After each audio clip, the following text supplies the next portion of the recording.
నమస్కారం. ఈరోజు సుఖీభవలో ఐవీఎఫ్ పదే పదే విఫలమవుతోందా? అతిగా పారాసెటమాల్ వాడితే అనర్థాలే. లివర్ సిరోసిస్ ఎందుకు ప్రాణాంతకం? పిల్లల్లో పొట్ట నొప్పి విరేచనాలా? ఇంకా హెల్త్ చెక్. పెళ్ళై ఏళ్లు గడుస్తున్న పిల్లలు పుట్టని వారికి ఐవీఎఫ్ అనేది చిట్ట చివరి పరిష్కారం. టెస్ట్ ట్యూబ్ బేబీగా పిలిచే ఈ విధానంలో కూడా కొంతమందికి గర్భధారణ జరగని పరిస్థితులు ఎదురవుతూ ఉంటాయి. పదే పదే ఐవీఎఫ్ విఫలమవుతూ ఉంటుంది. దీంతో విసిగి వేసారిపోయి ఇక సంతానం మాకు తీరని కలే అనుకుంటూ మనోవేదనతో దంపతులు డిప్రెషన్లోకి వెళ్ళిపోతూ ఉంటారు. అయితే ఐవీఎఫ్ తరచూ విఫలం కావడానికి వెనుక మూల కారణాలని పసిగట్టి వాటికి చికిత్స తీసుకుంటే టెస్ట్ ట్యూబ్ బేబీ పద్ధతిలో పండంటి బిడ్డను పొందడం సాధ్యమే అంటారు నిపుణులు.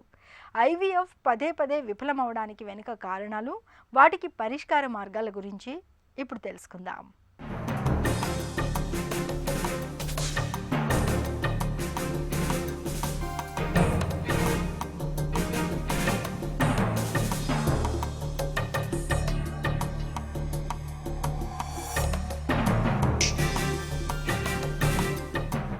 ఐవీఎఫ్ అంటే ఇన్విట్రో ఫెర్టిలైజేషన్. సహజంగా స్త్రీ శరీరంలో జరగాల్సిన వీర్యకణం, అండం ఫలదీకరణాన్ని ఐవీఎఫ్ పద్ధతిలో బయట ప్రయోగశాలలో పరీక్ష నాళికలో జరిగేలా చేస్తారు. అండాన్ని, వీర్యకణాన్ని బయట ఫలదీకరణం చెందించగా ఏర్పడిన తొలి దశలోని పిండాన్ని నేరుగా గర్భాశయంలోకి ప్రవేశపెట్టి అక్కడ కుదురుకునేలా చేస్తారు. సూక్ష్మంగా చెప్పాలంటే ఇది ఐవీఎఫ్లో జరిగే కథ. నిస్సంతులైన దంపతులకు ఐవీఎఫ్ పద్ధతిని నిజంగా ఒక వరప్రసాదమని చెప్పుకోవచ్చు. అయితే కొంతమంది దంపతులకు ఐవీఎఫ్తోనూ ఫలితం ఉండదు. ఎన్నిసార్లు ఐవీఎఫ్కి వెళ్ళినా నిరాశే మిగులుతుంటుంది.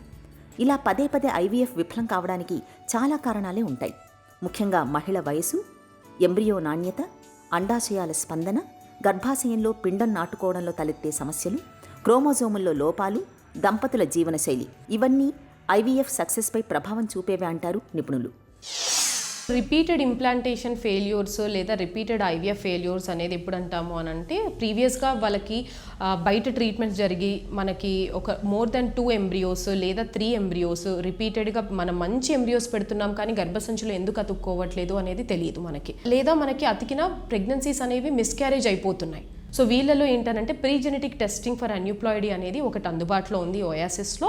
దీనివల్ల మనకి అడ్వాంటేజ్ ఏంటంటే, మనం ఎంబ్రియోని బయాప్సీ చేసి టెస్ట్ చేసుకోవడం వల్ల జన్యుపరమైన ప్రాబ్లమ్స్ కనుక ఎంబ్రియోలో ముందే మనం ఉన్నాయని కనుక్కుంటే ఆ ఎంబ్రియోని అవాయిడ్ చేయొచ్చు ట్రాన్స్ఫర్కి. రెండవది, ఎంబ్రియో జెనెటికలీ టెస్ట్ అయిన ఎంబ్రియో మనం పెట్టడం వల్ల సక్సెస్ రేట్స్ అనేవి 60% ఉంటాయండి. నాన్ జెనెటికలీ టెస్టెడ్ ఎంబ్రియోస్కి 40% అయితే ప్రీ జెనెటికలీ టెస్టెడ్ ఎంబ్రియోస్కి 60% ఉంటుంది. కొన్ని కేసెస్లో ప్రీ జెనెటికలీ టెస్టెడ్ ఎంబ్రియోస్ కూడా అతుక్కోకపోవచ్చు.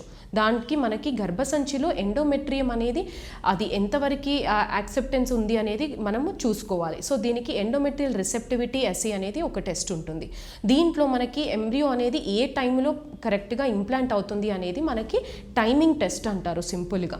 సో మనం ఏం చేస్తామని అంటే, వన్స్ ఒక కపుల్కి, ఒక లేడీకి, ఇలాంటి లేడీకి రికరెంట్ ఇంప్లాంటేషన్ ఫెయిల్యూర్ ఉన్న లేడీకి ఈసారి నెక్స్ట్ ఐవీఎఫ్కి తీసుకెళ్లేటప్పుడు మనం ఎంబ్రియోని ప్రీజెనెటికల్లీ టెస్టింగ్ చేసుకొని దాన్ని క్రయో ప్రిజర్వ్ చేసి ఎండోమెట్రియల్ రిసెప్టివిటీ టెస్ట్ చేసుకొని గర్భసంచిలో ఎటువంటి టైంలో పెట్టుకోవాలనేది మనం ఈ రెండు విషయాలు గనక మనం ఈసారి జాగ్రత్తగా చూసుకొని పెడితే 60 to 70% ఆఫ్ ద కేసెస్ మనం కన్సీవ్ అవ్వచ్చు. ఈ రెండు కాకుండా కొంతమందికి బాడీలో ఇమ్యూన్ మెకానిజమ్స్ అనేవి ప్రెగ్నెన్సీకి అగెయిన్స్ట్గా పనిచేస్తూ ఉంటాయి. సో వీళ్ళలో ఇమ్యూనలాజికల్ ఫ్యాక్టర్స్ అనేవి కొంతవరకు మనం కరెక్ట్ చేసుకోవాలి. అలాగే బాడీలో మనకి బ్లీడింగ్ క్లాటింగ్ మెకానిజమ్స్లో ఏదైనా హెచ్చు తగ్గులు ఉన్నాయా, వీళ్ళలో మనం బ్లడ్ థిన్నర్స్ ఏమైనా పెట్టాలా అనేది కనుక చూసుకోవాలి. గర్భాశయ ఇన్ఫెక్షన్స్ అనేవి చాలా ముఖ్యమండి. సో గర్భసంచికి ఏదైనా ఇన్ఫెక్షన్స్ ఉన్నట్టయితే టీబీ కానివ్వండి, క్రానిక్ ఎండోమెట్రైటిస్ కానివ్వండి, వీళ్ళలో మనము కంప్లీట్ యాంటీబయాటిక్ కవరేజ్ ఇచ్చి హిస్ట్రోస్కోపీ చేసుకొని, అంటే గర్భసంచి లోపలికి వెళ్ళి థరోగా చెక్ చేసుకొని నెక్స్ట్ స్టెప్ మనం ఇలా గనక చేసినట్టయితే 70% of the patients can conceive. IVF పద్ధతిలో విజయావకాశాలు సాధారణంగా 30 నుంచి 50% వరకు ఉంటుంది. ముఖ్యంగా ఐవీఎఫ్ విజయవంతం కావడంలో మహిళల వయసు చాలా కీలక పాత్ర పోషిస్తుంది. 35 లేదా అంతకంటే తక్కువ వయసున్న మహిళల్లో ఐవీఎఫ్ సక్సెస్ రేట్ 40% ఉంటే 38 నుంచి 40 ఏళ్ల మధ్య వయసు వారిలో సక్సెస్ రేట్ 23% మాత్రమే ఉంటుంది. ఇక ఐవీఎఫ్ విజయావకాశాలు మహిళల జీవన సరళిపై కూడా ఆధారపడి ఉంటుంది. పొగ, మద్యం తీసుకునే అలవాటు ఉన్నవారు అధిక బరువు, స్థూలకాయంతో బాధపడే వారిలో అండాలు తక్కువగా ఉండడంతో పాటు వాటి నాణ్యత కూడా నాసిరకంగా ఉంటుంది. ఇలాంటి వారిలో సహజంగానే ఐవీఎఫ్ సక్సెస్ రేట్ అంతగా ఉండదు. థైరాయిడ్ లోపాలు, మధుమేహం వంటి సమస్యల మూలంగా కూడా ఐవీఎఫ్ విజయావకాశాలు సన్నగిల్లుతాయని చెబుతారు నిపుణులు. ఓవ్యులేషనే ప్రాబ్లం అయినట్టయితే అండి మనం సింపుల్గా టాబ్లెట్స్ పద్ధతి ద్వారా వెళ్ళొచ్చు. మనకి ఫాలిక్యులర్ మానిటరింగ్ అంటే అల్ట్రాసౌండ్ ఎగ్జామినేషన్స్ అనేవి ఎక్కువ కాస్ట్లీ ఏమీ ఉండవు. కాకపోతే ఎన్ని మంత్స్ మనము ఒక టాబ్లెట్స్తో ట్రై చేయాలి అనేది ఒక ఫార్ములా ఉంటుంది. సపోజ్ ఒక లేడీ ఆల్రెడీ ఓవ్యులేషన్ జరుగుతోంది కానీ ప్రెగ్నెన్సీ రావట్లేదంటే అలాంటి వాళ్ళలో మేము ఏం చేస్తామంటే we will aim for more follicles. ఒక 3 to 4 సైకిల్స్ మోర్ దెన్ 2 ఫాలికల్స్తోని మనం ట్రై చేస్తాం.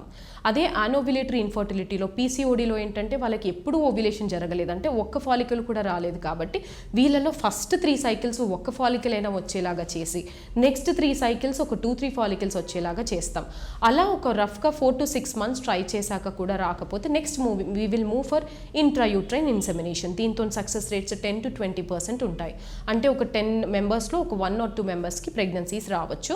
ఇందులో భర్త వీర్య కణాలని గర్భసంచిలో మనము ఓవ్యులేషన్ టైంలో వేస్తాం. 2 సార్ల కంటే ఎక్కువసార్లు ఐవీఎఫ్ విఫలమైనప్పుడు ఖచ్చితమైన కారణం తెలుసుకున్నాకే మరోసారి ఐవీఎఫ్కు ప్రయత్నించాలి.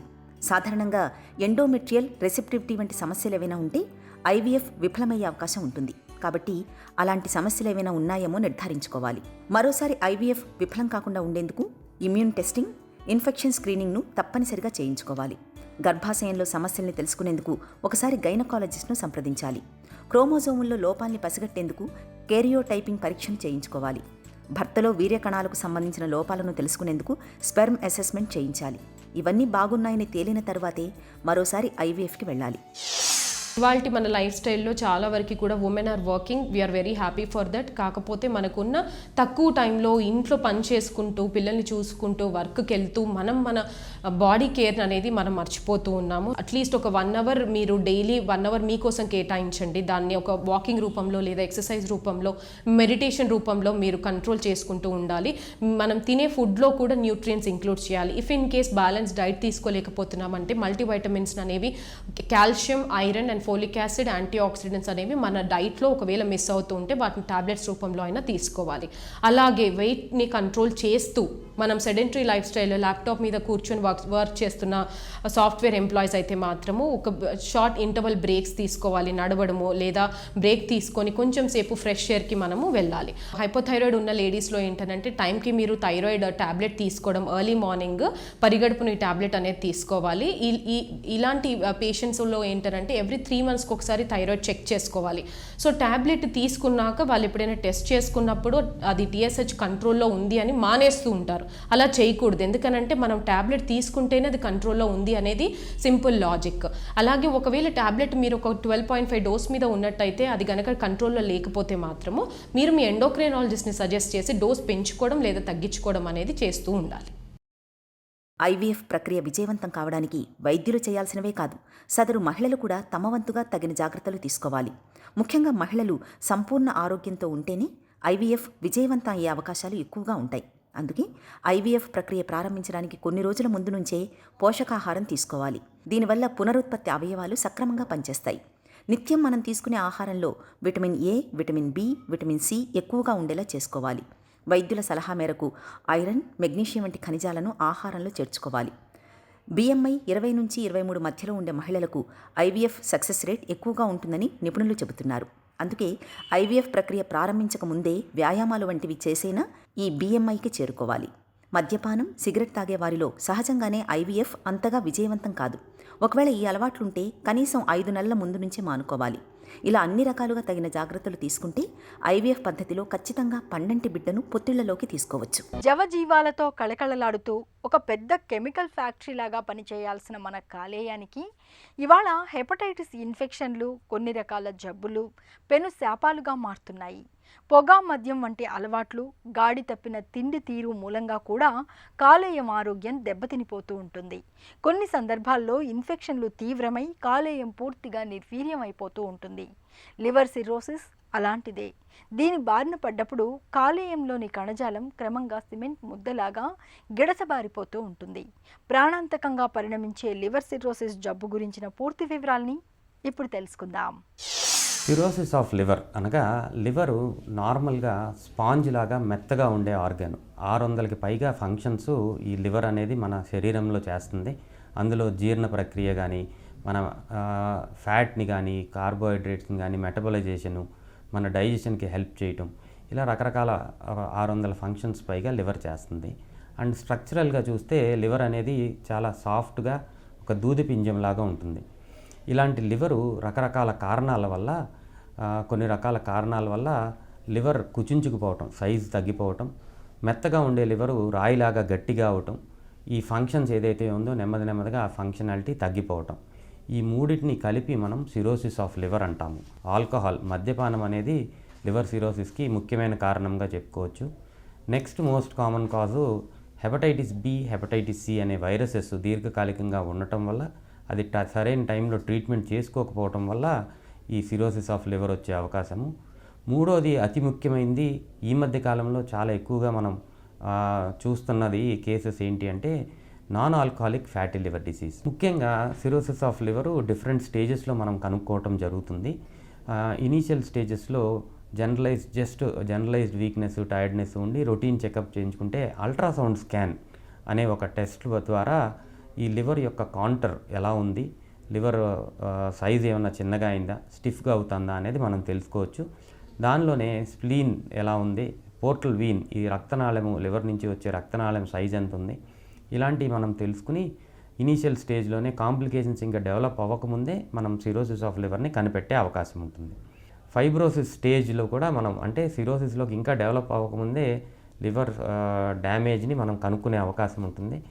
ఈ కారణాన్ని మనం ఆ స్టేజ్లో కనుక్కుంటే, ఏ కారణం చేత లివర్కి డ్యామేజ్ జరుగుతుంది అని మనం కనుక్కోగలిగితే, ఆల్కహాల్ అయితే కంప్లీట్గా ఆల్కహాల్ అబ్స్టినెన్స్ ఆపేస్తాం, కొన్ని మందులు వాడటం వల్ల రివర్స్ అయ్యే అవకాశం చాలా ఎక్కువగా ఉంటుంది. హెపటైటిస్ బి, హెపటైటిస్ సి వల్ల ఫైబ్రోసిస్ స్టేజ్లో మనం లివర్ని కనుక గుర్తిస్తే, ఈ మందులు వాడుకుని హెపటైటిస్ బిని, హెపటైటిస్ సిని ట్రీట్మెంట్ చేసుకోవడం వల్ల ఈ ఫైబ్రోసిస్ స్టేజ్ నుంచి తగ్గించుకుని మళ్ళీ నార్మల్ లివర్కి వెళ్ళే అవకాశము ఇనీషియల్ స్టేజెస్లో మనం కనిపెట్టగలిగితే జరుగుతుంది. సో ఈ రీసెంట్గా యాడ్ అయిన ఒక కొత్త ట్రీట్మెంట్, కొత్త modality of diagnosis is FibroScan. FibroScan కనుక లివర్కి ప్రాబ్లం ఉంది అని అనుమానం ఉన్న వాళ్ళు ప్రతి ఒక్కళ్ళు ఫైబ్రోస్కాన్ చేసుకుంటే డెఫినెట్గా. మా పిల్లలకు ఏం తిన్నా వంట పట్టడం లేదండి, తిన్న వెంటనే బాత్రూమ్కి వెళుతున్నారు, బలానికి ఏదైనా మంచి టానిక్ రాయండి అని మనలో చాలామంది తల్లిదండ్రులు డాక్టర్ల దగ్గర వాపోతూ ఉంటారు. మామూలుగా అయితే పొట్టలో నులిపురుగులు ఉన్నప్పుడు ఇలా జరుగుతూ ఉంటుంది. అయితే పొట్టలో నులిపురుగులు లేకపోయినా పేగుల్లో ఇన్ఫెక్షన్ ఉన్నప్పుడు కూడా పిల్లలకు తిన్నదేది వంట పట్టదు, తరచూ మల విసర్జనకు వెళుతూ ఉంటారు. వైద్య పరిభాషలో జియార్డియాసిస్గా పిలిచే ఈ సమస్య గురించిన పూర్తి వివరాల్ని డాక్టర్ని అడిగి ఇప్పుడు తెలుసుకుందాం.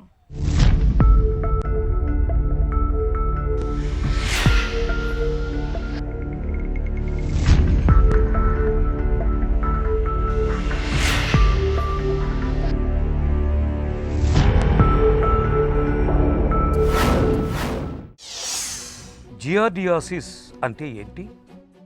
జియార్డియాసిస్ అనేది మనకి 16th సెంచరీలో డయాగ్నోస్ అయిందండి. దీనికి మనం ఇనీషియల్ స్టార్టింగ్లో అప్పుడు జియార్డియాసిస్ లాంబియా అండ్ జియార్డియాసిస్ డియోడెనాలి అని చెప్పి పిలిచేవాళ్ళం. కానీ రీసెంట్లీ ఇప్పుడు మనం దానికి జియార్డియాసిస్ ఇంటెస్టైనా లాగా మనం పిలుస్తున్నామండి. ఇది మనకి జియార్డియాసిస్ అనేది ఫీకో ఊరల్ రోడ్ ద్వారా మనకి ట్రాన్స్మిషన్ అయ్యింది. అంటే మనకి యానిమల్స్ యొక్క ఫీకస్ అంటే వాటి యొక్క మల విసర్జన వల్ల నీళ్ళలో కానీ ఫుడ్ పార్టికల్స్ ద్వారా మన బాడీలోకి వెళ్ళింది. ఇది సహజంగా మనం జియార్డియాసిస్ పిల్లల్లో చాలా ఎక్కువ ప్రోన్ ఉంటుందండి. అంటే పెద్దవాళ్ళతో పోలిస్తే పిల్లల్లో అక్కరెన్స్ అనేది చాలా ఎక్కువ. 6 months ఏజ్ నుంచి అప్ టు 10 to 11 years వరకు మనం చాలా రెగ్యులర్గా జియార్డియాసిస్ అనేది పిల్లల్లో చూస్తూ ఉంటాం. పిల్లల్లో ఈ సమస్య ఎందుకు వస్తుంది? ఈ జియార్డియాసిస్లో మనకి 2 stages ఉంటాయండి. ఒకటి వచ్చేసి ట్రోపోజాయిడ్ స్టేజ్, ఒకటి వచ్చి సిస్ట్ స్టేజ్.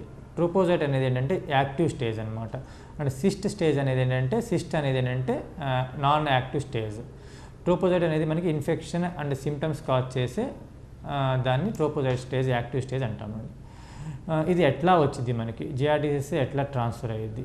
ఇది ఏంటంటే మనకి ఫీకస్ ద్వారా, అంటే మన ఇంట్లో ఉండే క్యాట్ కానీ డాగ్స్ కానీ వాటి యొక్క మల విసర్జన వల్ల అది waters like ponds, canals, lakes, మనకి వాటర్ స్టాగ్నెంట్ అయి ఉంటుంది కదా, ఆ వాటర్ తాగడం వల్ల కానీ, లేదంటే మన బాడీ టచ్ చేయడం వల్ల కానీ, ఫీకస్ టచ్ చేయడం వల్ల కానీ, లేదంటే ఫ్రూట్స్ మనం ఫ్రెష్ చేసుకోకుండా తినడం కానీ, వీటి వల్ల మనకి జిఆర్డియాసిస్ అనేది మనకి ట్రాన్స్ఫర్ అయ్యే అవకాశం ఉంది బాడీలో. జిఆర్డియాసిస్ లక్షణాలు ఎలా ఉంటాయి?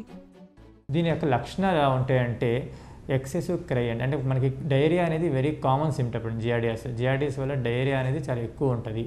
అండ్ పిల్లలు ఏంటంటే కడుపు నొప్పితో ఏడుస్తూ ఉంటారు, కొంతమందికి వామిటింగ్స్ అవుతాయి, కొంతమంది అజీర్తిలాగా ఇండైజెషన్ అని పేరెంట్స్ రెగ్యులర్ కంప్లైంట్ చేస్తూ ఉంటారు, డైజెస్టివ్ ప్రాబ్లమ్స్ ఉంటుంది, గ్యాస్ ఫామ్ అవ్వడం, ఇవన్నీ మనం జిఆర్డియాసిస్లో కామన్గా రెగ్యులర్గా చూస్తూ ఉంటాం. కొన్ని కాంప్లికేషన్ స్టేజ్లో ఏమైందంటే జిఆర్డియాసిస్లో మాల్ అబ్జార్ప్షన్ అంటామండి. అంటే ఫ్యాట్ సాల్యుబుల్ విటమిన్స్ లైక్ ఏ, ఈ అనేవి మనకి అబ్జార్బ్ అవ్వవు. జిఆర్డియాసిస్ అంటే మనకి పొట్టలోనే ఉండి, పొట్టలో మనకి జిఆర్డియాసిస్ అనేది 6 to 10 weeks వరకు సర్వే అయ్యిద్దండి. సో ఆ టైంలో ఏంటంటే ఫ్యాట్ సాల్యుబుల్ విటమిన్స్ లైక్ ఏ, ఈ అనే విటమిన్స్ మనకి అబ్జార్ప్షన్ అనేది ఉండదు. దానివల్ల ఏంటంటే మాల్ అబ్జార్ప్షన్ వల్ల స్టంటింగ్ ఆఫ్ గ్రోత్ అంటాం.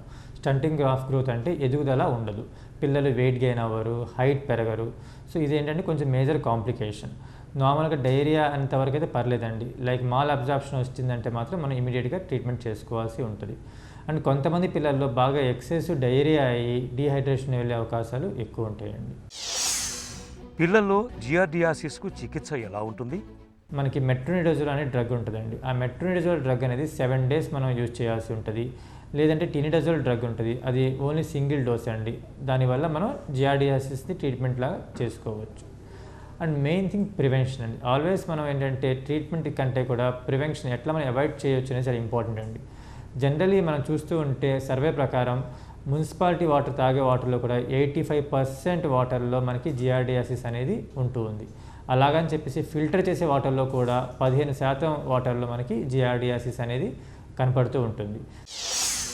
పిల్లల్లో జిఆర్డియాసిస్ను ఎలా నిర్ధారిస్తారు?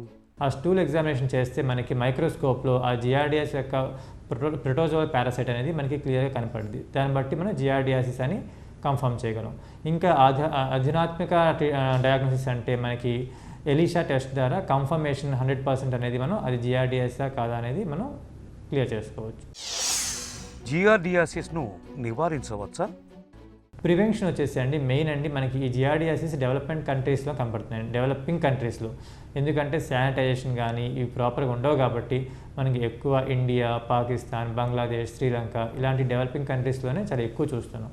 సో ఆల్వేస్ మనం ఎప్పుడు వాటర్ తాగినా కూడా కొంచెం కాచి మరగపెట్టి తాగే వాటర్ అనేది బెటర్ అండి. ఫిల్టర్ వాటర్ తర్వాత కూడా కొంచెం కాచి మరగపెట్టిన వాటర్లో తాగడం చాలా బెటర్.